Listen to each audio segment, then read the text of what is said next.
77వ గణతంత్ర దినోత్సవం సందర్భంగా మన ఖమ్మం జర్నలిస్టుల మిత్రులందరికీ కూడా ఈ సందర్భంగా శుభాకాంక్షలు తెలియజేస్తున్నాం. మన గణతంత్ర దినోత్సవ గొప్పతనం మనందరికీ తెలిసిన విషయం. ఈ వేడుకలు మన ప్రెస్ క్లబ్ ఆధ్వర్యంలో ఖమ్మం ప్రెస్ క్లబ్ వద్ద ప్రెస్ క్లబ్ అధ్యక్షుడు పురుషోత్తం గారి ఆధ్వర్యంలో ఇక్కడ మనం ఘనంగా జరుపుకోవడం ఎంతో గొప్ప విషయం, సంతోషదాయకం. ఈ స్వాతంత్ర స్ఫూర్తితో మనం జర్నలిస్టుల ముందుకు సాగాలని, జర్నలిస్టుల హక్కుల సాధన కోసం, జర్నలిస్టుల సమస్యల పరిష్కారం కోసం భవిష్యత్తులో మనం అంతా కూడా ఉమ్మడిగా ఐక్యంగా కార్యాచరణ చేపట్టాలని ఈ సందర్భంగా TUWJ పరంగా నేను విజ్ఞప్తి చేస్తున్నాను. రిపబ్లిక్ డే సందర్భంగా మరోసారి జర్నలిస్టు మిత్రులందరికీ, ఖమ్మం జిల్లా ప్రజలందరికీ కూడా శుభాకాంక్షలు తెలియజేస్తూ జై హింద్. అందరికీ నమస్కారం.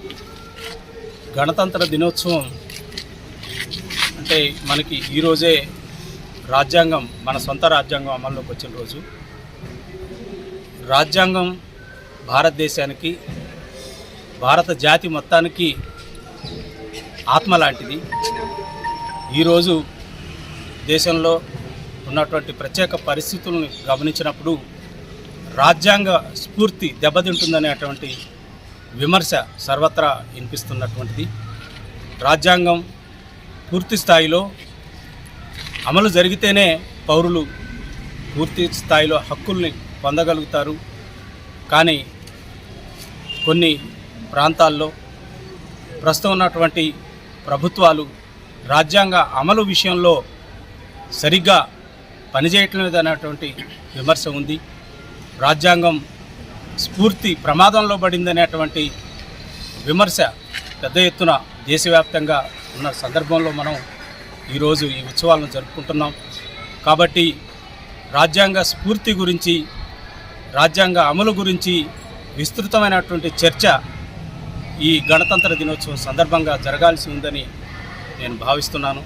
ఈ అవకాశం ఇచ్చిన పెద్దలకి నమస్కారం తెలియజేస్తూ ముగిస్తున్నాను. భారతదేశం 1947 ఆగస్టు 15 స్వతంత్రం తీసుకొని ఎంతో అభివృద్ధి చెందాలని చెప్పి ఆనాటి అతివాద మితవాద నాయకులంతా కూడా ప్రయత్నం చేశారు. వాళ్ళు ఆశించారు, కాంక్షించారు. కానీ ఇవాళ చూస్తే ఒకప్పుడు ప్రతి దశలో కూడా అభివృద్ధి చెందుతున్న భారతదేశంగానే ఉండిపోయింది. ఇప్పటికీ చెందుతుంది అంటున్నాం, కానీ చెందిన పరిస్థితి ఇప్పుడు వస్తనేదే భారత ప్రజలంతా ఎదురు చూస్తున్నారు. ఆ రోజు రావాలని కాంక్షిస్తూ పాలకులు కూడా దానికై కృషి చేయాలని చెప్పి ఆశిస్తూ